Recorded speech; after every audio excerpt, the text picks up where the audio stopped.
வணக்கம். இன்றைய மாவட்ட செய்திகள். எம்ஜிஆர் நினைவு நாளையொட்டி சென்னை கடற்கரை சாலையில் உள்ள அவரது நினைவிடத்தில் பாரதிய ஜனதா கட்சியின் முன்னாள் மாநில தலைவர் டாக்டர் தமிழிசை சவுந்தரராஜன் மரியாதை செலுத்தினார். எம்ஜிஆர் அவர்களுக்கு மரியாதை செலுத்துவதில் நான் பெருமை அடைகிறேன். இப்போ மட்டும் இல்லை, நான் கவர்னராக இருக்கும்போதே அவருக்கு மரியாதை செலுத்தி இருக்கிறேன். புதுச்சேரி ஐயா கொஞ்சம் தள்ளிக்கோங்க. புதுச்சேரியில் ஆளுநராக இருக்கும்போது அவரோட சிலைக்கு தவறாமல் மாலை அணிவித்திருக்கிறேன். ஏன் இதை சொல்கிறேன்னா, புதுசாக நான் மாலை அணிவிக்கலை. என்னோட திருமணத்தை நடத்தி வைத்தவர் அவர் தான். அதனால் கட்சி பாகுபாடு இல்லாமல், கொள்கை வேறுபாடு இல்லாமல் அவரை வணங்குபவள் நான். இன்னைக்கு பார்த்தீங்கன்னா, எனக்கு நல்லா ஞாபகம் இருக்குது, மக்கள் முன்னால் பதவி ஏற்றுக்கொண்டவர் எம்ஜிஆர் அவர்கள். ராஜ்பவனுக்குள்ளே இல்லாமல் மக்கள் முன்னால் பதவி ஏற்றுக்கொண்டவர். அந்த அளவிற்கு மக்களோடு இணக்கமாக இருந்த ஒரு தலைவர். அவர் இருக்கிற வரைக்கும் திராவிட முன்னேற்ற கழகம் எந்த வகையிலும் வெற்றி பெற முடியாத ஒரு சூழ்நிலை இருந்தது. அதனால அவருக்கு எனது வணக்கத்தை நான் தெரிவித்துக் கொள்கிறேன். இன்றைய காலகட்டத்தில் அவர் ஆசீர்வதித்த ஒரு கூட்டணி வெற்றி பெற வேண்டும். அதற்காகத்தான் நாங்கள்லாம் உழைக்க காத்திருக்கிறோம். தேசிய ஜனநாயக கூட்டணிக்கு அவரது முழு ஆசீர்வாதம் இருக்கும் என்பதை நான் இங்கே தெரிவித்துக் கொள்கிறேன். அதே மாதிரி இன்னைக்கு 100 நாள் வேலைவாய்ப்பு திட்டத்தை எதிர்த்து எதிர்கட்சிகள் எல்லாம் போராடி கொண்டு, ஆளும் கட்சி இண்டி கூட்டணி போராடி கொண்டு இருக்கிறாங்க. அங்க செவிலியர்கள் போராடி கொண்டு கொடுக்காங்க, குண்டு கட்டா தூக்கிட்டு இருக்காங்க. அதே மாதிரி அங்க துப்புரவு தொழிலாளர்கள் குண்டு கட்டா தூக்கப்பட்டு கொண்டு இருக்கிறார்கள். ஆனா இங்க 125 நாள் ஆக்குனதுக்கு போராடி கொண்டு இருக்கிறார்கள். இதை எனது வன்மையாக கண்டிக்கிறேன். 150 நாள் ஆக்குவேன் திமுக சொன்னாங்க. அது இல்லாமல் இன்று இந்த போராட்டத்தை நான் வன்மையாக கண்டிக்கிறேன். நான் ஏற்கனவே சொன்ன மாதிரி மரியாதைக்குரிய புரட்சி தலைவர் அவர்களின் ஆசீர்வாதம் தேசிய ஜனநாயக கூட்டணிக்கு இருக்கும். நாங்கள் எப்பவுமே நல்லது செய்த தலைவர்களுக்கு நாங்கள் மரியாதை செலுத்துவோம். வெறும் கொள்கை தலைவர்களாக வைத்துக்கொண்டு படத்தை வைத்து மட்டும் வைத்துக் கொள்ளாமல் அவர்களை பின்பற்ற வேண்டும். அதாவது எம்ஜிஆர் எப்படி நான் ஏற்கனவே சொன்னேன்னா, மக்களோடு இணைந்து அவர் தனது பதவியேற்பு விழாவை நடத்தினார். அதனால மக்களோடு மக்களா இருக்கிறவங்களுக்கு தான் எப்பொழுதே அங்கீகாரம் கிடைக்கும் என்பது. அதாவது வாக்குக்காக இல்ல, அவர் செய்த நல்லது. அதனால தான் தேசிய ஜனநாயக கூட்டணிக்கு அவரது முழு ஆதரவு இருக்கிறது, ஆசீர்வாதம் இருக்கிறது என்று நான் சொன்னேன். ஏன்னா மரியாதைக்குரிய பாரத பிரதமர் அவருக்கு இன்னைக்கு சென்ட்ரல் ஸ்டேஷன்ல இருந்து வரும். அவர் பேரை வச்சதே மரியாதைக்குரிய பாரத பிரதமர் அவர்கள் தான்.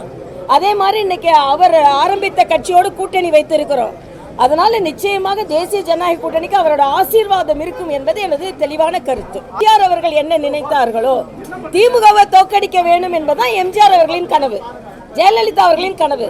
ஆக அதை எப்படி நாம நிறைவேற்ற போறோம் அப்படின்றதுதான். அதனால உள்ளேக்குள்ள குழப்பங்கள் எல்லாம் தாண்டி எம்ஜிஆர் எதிர்த்த திராவிட முன்னேற்ற கழகம் வீட்டுக்கு போக வேண்டும். அதற்கு எல்லோரும் துணை நிற்க வேண்டும் என்பதுதான் எனது கருத்து. பாஜக வெற்றிலாம் நான் பார்க்கல. தேசிய ஜனநாயக கூட்டணி வெற்றி 200 தாண்டி தேசிய ஜனநாயக கூட்டணி வெற்றி பெறும் என்பது எனது கருத்து. எம்ஜிஆரோட நினைவிடத்துல இருந்து சொல்றேன், அவரோட ஆசீர்வாதத்தோடு சொல்றேன். நான் சேலம் ஆத்தூர் அருகே கீரிப்பட்டி பேரூராட்சிக்குட்பட்ட கீழ்த்தொம்பை மலை கிராமத்தில் மயான பாதை ஆக்கிரமிப்பை அகற்ற வலியுறுத்தி மலைவாழ் மக்கள் காத்திருப்பு போராட்டத்தில் ஈடுபட்டனர். இந்த கிராமத்தில் 800க்கும் மேற்பட்ட மலைவாழ் மக்கள் வசித்து வரும் நிலையில் 1 ஏக்கர் பரப்பளவில் மயானம் இருக்கிறது. ஆனால் அதற்கு செல்ல முறையான பாதை இல்லாததால் பல ஆண்டுகளாக சிரமம் ஏற்பட்டு வருகிறது. இதைத் தொடர்ந்து கடந்த 2009ஆம் ஆண்டு ஆதி திராவிடர் நலத்துறை சார்பில் 21 அடி அகலத்தில் மயான பாதை வழங்கப்பட்டது. ஆனால் கடந்த 5 மாதங்களுக்கு முன்பு கீரிப்பட்டி பேரூராட்சி நிர்வாகம் அங்கே கான்கிரீட் சாலை அமைக்க முயன்றனர். சிலர் அதனை தடுத்து நிறுத்தியதாக கூறப்படுகிறது. இது தொடர்பாக அப்பகுதி மக்கள் ஆத்தூர் ஆர்டிஓ அலுவலகத்தில் மனு அளித்தும் இதுவரை எந்த நடவடிக்கையும் எடுக்கப்படவில்லை என மக்கள் குற்றம் சாட்டினர்.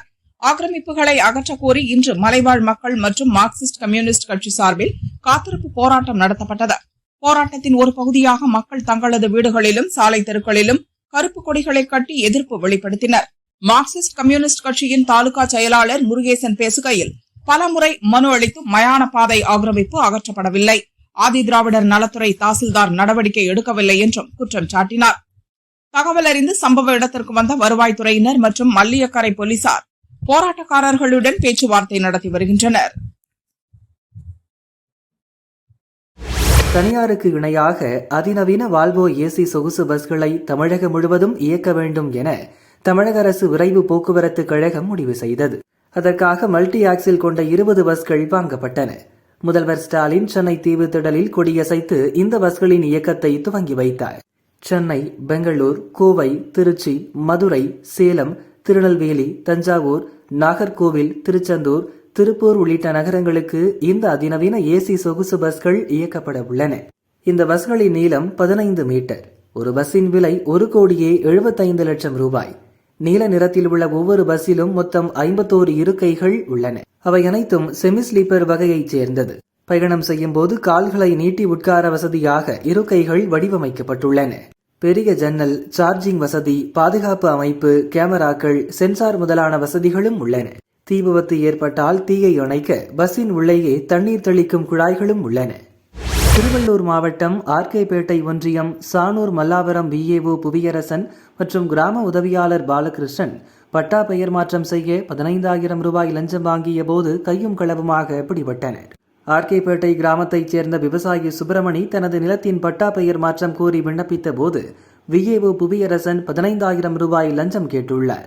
லஞ்சம் கொடுக்க விரும்பாத சுப்பிரமணி திருவள்ளூர் மாவட்ட லஞ்ச ஒழிப்புத்துறை டிஎஸ்பி ஜெயக்குமாரிடம் புகார் அளித்தார். லஞ்ச ஒழிப்புத்துறை அதிகாரிகள் அறிவுறுத்தலின்படி ரசாயனம் தடவிய ரூபாய் நோட்டுகளை புவியரசன் மற்றும் பாலகிருஷ்ணன் ஆகியோரிடம் விவசாயி சுப்பிரமணி வழங்கிய போது லஞ்ச ஒழிப்பு போலீசார் இருவரையும் கையும் களவுமாக பிடித்தனர். அவர்கள் மீது வழக்கு பதிவு செய்து தொடர் விசாரணை நடந்து வருகிறது. பொதுவாக மார்கழி மாதம் என்றாலே பனிப்பொழிவிற்கு பஞ்சம் இருக்காது. நடப்பாண்டில் வழக்கத்தை விட பனியின் தாக்கம் அதிகமாக காணப்படுகிறது. குறிப்பாக ரயில் தண்டவாளங்களில் குறிப்பிட்ட தூரத்திற்கு மேல் தெளிவாக காண முடியாத நிலை ஏற்பட்டுள்ளது. இதனால் சிக்னல் பெறுவதில் தாமதம் ஏற்படுகிறது. பாதுகாப்பு நலன் கருதி ரயில்கள் குறைந்த வேகத்தில் இயக்கப்படுகின்றன. தமிழகத்தை விட வட மாநிலங்களில் பனிப்பொழிவு அதிகமாக பதிவாகியுள்ளது. வடக்கிலிருந்து தமிழகம் வரும் ரயில்கள் பல மணி நேரம் தாமதமாக வருகின்றன. முன்பதிவு செய்த பயணிகள் மற்றும் அன்ரிசர்வ்ட் பெட்டியில் டிராவல் செய்யும் பாசஞ்சர்ஸ் கடும் அவதிக்குள்ளாகி வருகின்றனர். நேற்று திப்ருகர் கன்னியாகுமரி விவேக் எக்ஸ்பிரஸ் 4 மணி நேரம் கழித்து வந்தது. டெல்லி திருவனந்தபுரம் கேரளா எக்ஸ்பிரஸ் 11 மணி நேரம் தாமதமாக இயக்கப்பட்டது. காலையில் வரவேண்டிய ரயில்கள் பிற்பகல் மற்றும் இரவு நேரங்களில் வந்து சேர்ந்தது. பிற மாநிலங்களிலிருந்து வரும் ரயில் தாமதமாக வருவதால் அப்பகுதியில் இயங்கும் உள்ளூர் எக்ஸ்பிரஸ் மற்றும் பாசஞ்சர் ரயில்களின் நேரம் மாறுபடுகிறது. ஈரோடு, திருப்பூர், கோவை வழியாக கேரளாவுக்கு செல்லும் மற்றும் அங்கிருந்து வரும் ரயில்களின் இயக்கத்தில் சிக்கல் ஏற்பட்டுள்ளது. இதனால் மக்கள் இயல்பு வாழ்க்கை பாதித்துள்ளது.